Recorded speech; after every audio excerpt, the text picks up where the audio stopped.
Did you know that Neem, turmeric, and Basmati rice were once patented by companies outside India, even though our farmers and healers had used them for centuries?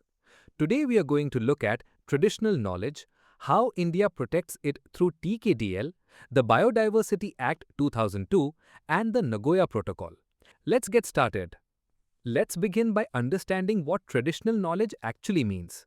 Traditional knowledge or TK refers to knowledge, innovations and practices of indigenous and local communities developed over generations.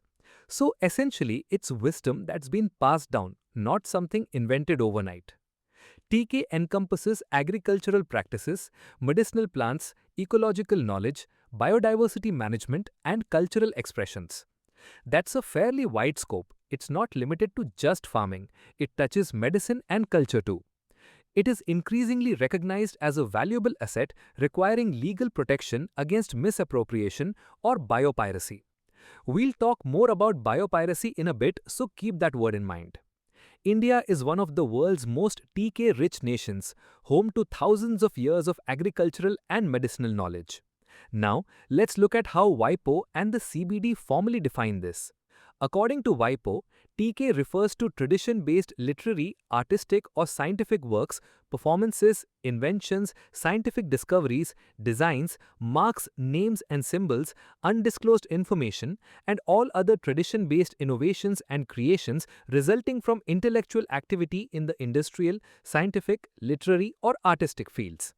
That's quite a broad legal definition, covering almost every form of traditional creativity.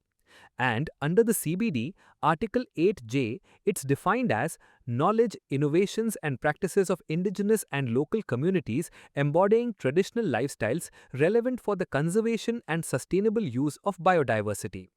Notice how this definition ties TK directly to biodiversity conservation. That link is important for the next few slides. Moving on to the characteristics of traditional knowledge and why it matters so much in agriculture. On the left, we have its key characteristics. The first is intergenerational transmission, passed orally or by practice.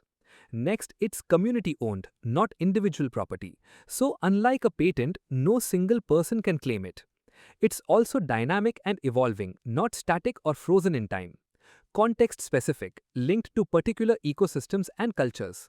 Often undocumented, exists in informal or oral form. This point is actually the root cause of a lot of biopiracy cases, so pay attention here. It's holistic, integrating ecological, social, and spiritual dimensions. And finally, non-exclusive, shared among community members freely. Now, on the right side, let's look at why it matters in agriculture. It preserves agrobiodiversity, traditional crop varieties, and land races. It supports sustainable farming practices, organic, low-input agriculture. It helps with pest and disease management through traditional botanical knowledge. It contributes to soil health management through traditional composting and crop rotation. Water conservation through traditional irrigation techniques like carres and step wells. Livestock management, traditional veterinary practices. Food security, knowledge of wild edible plants and minor crops. And climate resilience, indigenous drought and flood coping strategies. You can already see how much of our farming heritage depends on this knowledge. With that background, let's look at the legal framework built around protecting traditional knowledge. Starting with the Convention on Biological Diversity or CBD 1992. Under Article 8J, it requires parties to respect, preserve and maintain TK of indigenous communities and promote wider application with approval and benefit sharing. Next is the Nagoya Protocol 2010. It implements CBD's third objective, fair and equitable sharing of benefits from genetic resources and associated TK. It requires prior informed consent or PIC and mutually agreed terms or MAT. This PIC and MAT combination is something that's often asked directly in exams, so make a note of it.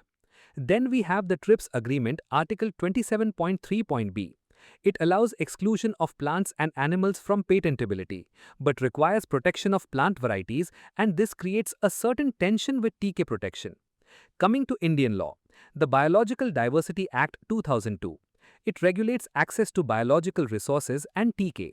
It establishes the National Biodiversity Authority or NBA along with state biodiversity boards. Next, the PPV and FR Act 2001.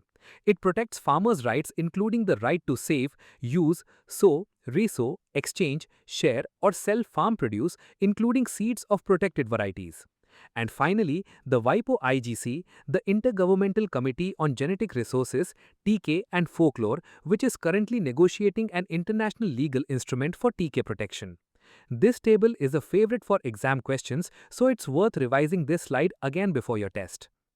Building on that idea of legal protection, let's talk about one of India's most important tools, the Traditional Knowledge Digital Library, or TKDL. TKDL is India's pioneering defensive database documenting traditional medicinal and agricultural knowledge to prevent biopiracy through patent offices worldwide. Now, let's go through its key features. It was established in 2001 as a joint initiative of CSIR and the Ministry of Ayush Government of India. In terms of coverage, it contains over 34 million pages of formatted information on 900 plants covering Ayurveda, Unani, Siddha, and Yoga. It's documented in 5 international languages: English, German, French, Japanese, and Spanish. It has developed a Traditional Knowledge Resource Classification System, or TKRCS, compatible with the International Patent Classification, or IPC. On Patent Office access, it's shared with the European Patent Office, USPTO, Japan Patent Office, and others as a prior art database. And the success cases speak for themselves. It has led to the revocation or withdrawal of over 200 wrongly granted patents, including Neem, Turmeric, and Basmati Rice, which we will actually look at in detail on the next slide. For agricultural TK specifically, it documents traditional crop varieties, pest management, soil fertility, and water harvesting practices. And its overall significance is that it transforms oral or undocumented TK into searchable prior art to prevent the grant of patents on already known traditional practices. Now, this brings us to a term you'll hear very often in this chapter: biopiracy. Biopiracy is the appropriation of biological resources and associated traditional knowledge without fair compensation or acknowledgement to indigenous communities. Let's look at some of the most notable biopiracy cases in agriculture, because these examples come up frequently in university exams. First, Neem, or Azadirachta indica. The patent was EP 436257, held by W.R. Grace and USDA. It was a patent on the antifungal properties of neem, knowledge that was known in India for centuries. It was revoked in 2000 after TKDL evidence was presented. Next, turmeric, or curcuma longa. The patent was US 5401504, held by the University of Mississippi. It was a patent on the wound healing properties of turmeric, and it was revoked in 1997 after India provided prior art evidence. Next, Basmati Rice. US 5663484, held by Rice Tech Inc. It covered Basmati rice lines and grains. This one was partially revoked after India's challenge and GI protection was later obtained for it. And finally, Bitter Gourd, or Karela. Here there were multiple US patents on its anti-diabetic properties, which were already well known in Ayurvedic medicine for centuries. Try to remember at least the neem and turmeric cases in detail. They are the most commonly asked examples. Let's shift our attention now to how traditional knowledge is actually protected, because there are two complementary approaches. The first is defensive protection. This includes TKDL, documenting TK as prior art to prevent wrongful patents. Community Biodiversity Registers, or CBRs, for local documentation. People's Biodiversity Registers, or PBRs, under the Biological Diversity Act.